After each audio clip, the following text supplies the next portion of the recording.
Marsha Purcell is Director of Membership and Program Development for the American Farm Bureau Federation. She is director responsible for women's leadership programs, the promotion and educational programs, and the Farm Bureau safety program. She also managed staff for the Young Farmers and Ranchers and Member Relations Program. Marsha has been with the American Farm Bureau since 1980. A native of Kentucky, Marsha holds a bachelor's and master's degree from the University of Kentucky. She currently resides in Kirsten, Maryland with her husband, Bill. Would you please help me welcome Marsha?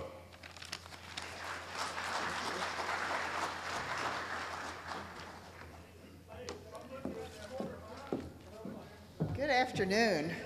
And boy, they're right, these lights are bright.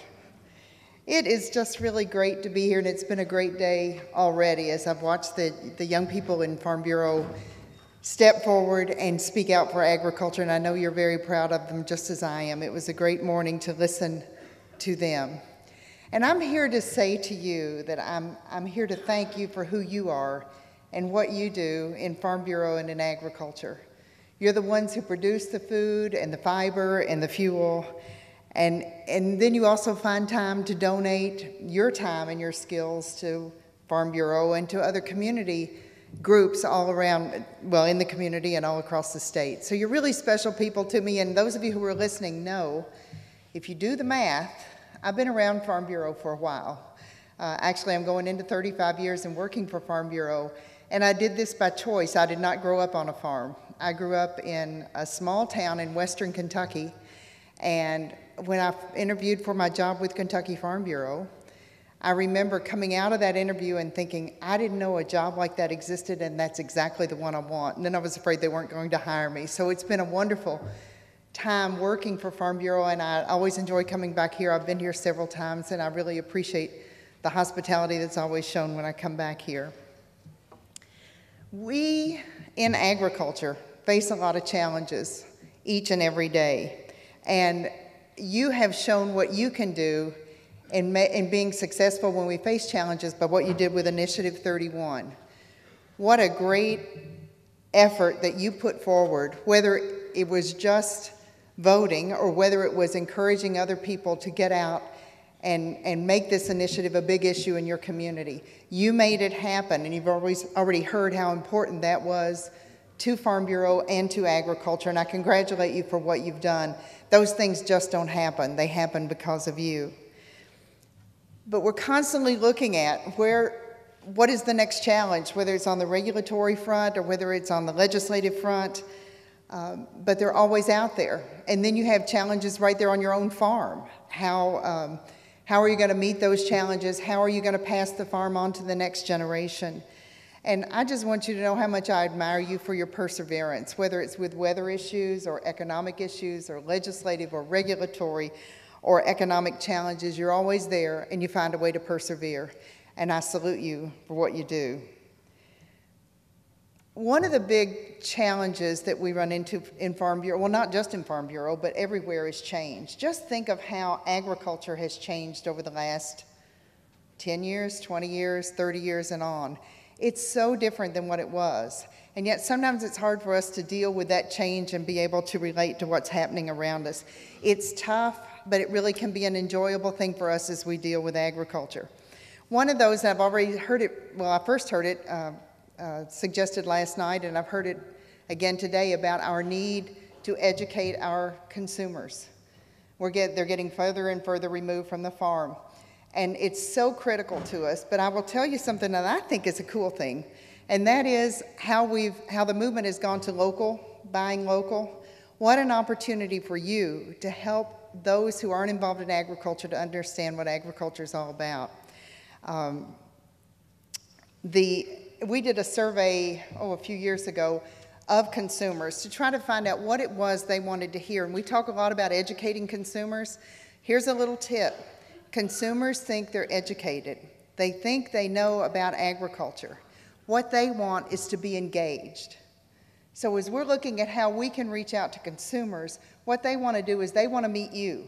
They want to know who's producing their food, and they want to know how it's produced. So this opportunity through the local movement helps you reach out to consumers and engage them in what you're doing and help them understand more about what agriculture is all about. There's also challenges that we face all the time within Farm Bureau, and one of the big ones is how do we get young people engaged and involved in our organization?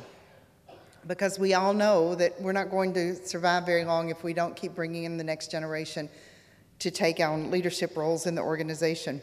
I'm constantly learning from a lot of our staff. We have a lot of Gen Xers and Gen Ys on our staff.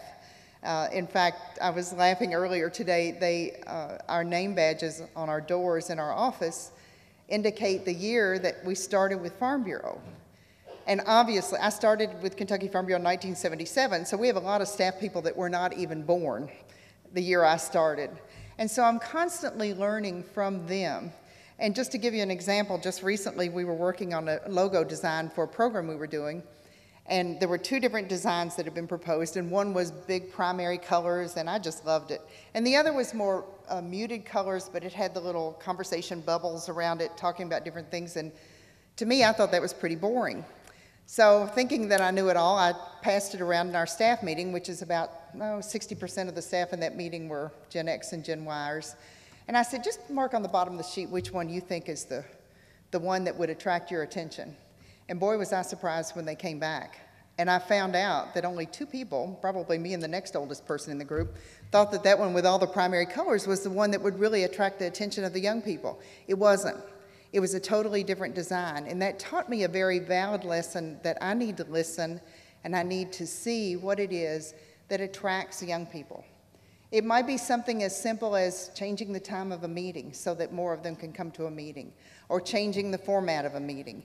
But looking and listening to what the young people in the next generation in this organization want is very important. And those of you, the younger generation, I encourage you to listen to what the older generation has to say as well, because that's what makes us successful. I have a little activity for you if you don't mind doing this, and I'm not going to be able to see you much to see if you're doing it, so I'm just going to trust you to. When we talk about change, sometimes it's just how we deal with it. So if you would, right there in your seats, if you would just, if you have your legs crossed, just the foot that's on top, you can use that one, or if you don't, just stick one foot out and start making that foot go in a clockwise direction. So just make circles with your foot. So you're just, okay? I see one of them in the aisle there, so get your foot going in a clockwise direction. Just keep it going, and now put your pointer finger up and you're gonna write with this finger, okay? Would you write the number 6? How'd you do? What happened to your foot? Please tell me it went the other way, because that's sure what happens to me every time I did it. Is that what happened? Okay, made you feel uncomfortable, didn't it? Because it was a little bit of a change. Okay, do it one more time. Get your foot going, clockwise direction. And this time when you do the 6, start at the bottom of the small loop and make that loop and come up to the top. You know what I'm doing? So draw your 6 backwards. Can you do that and still keep your foot going in a clockwise direction? It's easier, isn't it? Just because your foot and your hand now are going in the same direction. For those of you who are very coordinated, I know you were probably able to do it the other way, but I haven't figured out how to yet, and trust me, I've practiced it a lot. But I only did this to get you to think about sometimes you don't have to change a whole lot. You may just have to change your perspective just a little bit when we're facing new changes. And that's what all this was. Instead of doing the 6 this way, just do the 6 this way. And you still get to the same end result, and yet it works and it's a smoother transition. When we think about change, one of the key things is walking a mile in somebody else's shoes. And I mentioned that a little bit earlier about how, as we look at the multiple generations in Farm Bureau, or even on your own farm, it's key to make sure we understand where everybody's coming from and how they would relate to a situation, so that if we have that input from all the different generations, then we can make a better decision on how to move forward. Think about where some of the more mature generation comes from when they went through the Depression and went through World War I, and then you've got the baby boomers and all of us who are out there who were the first ones to know suburbs and a lot of other things, and moving on from there. We all came from different experiences, and yet that will help us, if we listen to everybody across the board, it will help us reach out and do more and do it more successfully. I don't want to take a lot of time today, but I just, again, want to tell you how much I appreciate you for who you are. When I first came to Farm Bureau in Kentucky, as I said, it was just a job that I didn't even know existed, and I just fell in love with it, and I truly enjoy coming back to the States and visiting county Farm Bureaus because I know that's where Farm Bureau happens. It's exciting to me every morning when I take my commuter bus in DC and I come right by the Capitol in the morning, but it's also kind of exciting in the afternoon when I get on that bus and go past the Capitol and go back out to the country where I live. You are Farm Bureau. You're the key to who we are, you're the key to what we are, and you're the key to why we are so successful and such an admired organization. And I just want you to know how much you're appreciated because sometimes you may feel that you're working and working and working and no one really realizes what you're doing and how you're involved. But I want you to know how much I appreciate you for your dedication, for your passion to agriculture, and for your willingness to be a part of this great organization. If you look at how other people view you, you're viewed as very hardworking people, very honest people, and people outside of agriculture really want to get to know you.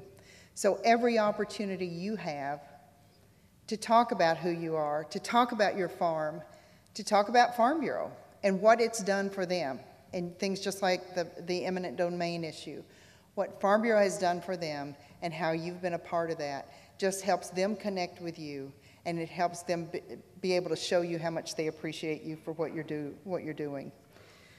The theme of what I was to talk about was you are Farm Bureau, and you truly are. I'm blessed to be a part of an organization that has such strong values and believes in the future of our great country and believes in the future of our great industry. And I would just say, as you face the challenges in the future, I know that it's in good hands because I know that you will continue to persevere no matter what the challenges and no matter what the issues. You're there, and you're what makes my life fun, but also what feeds and clothes and protects our American citizens and people all around the world. So just thank you so much for who you are, and thank you for the time and effort and passion you put into Farm Bureau. Thanks.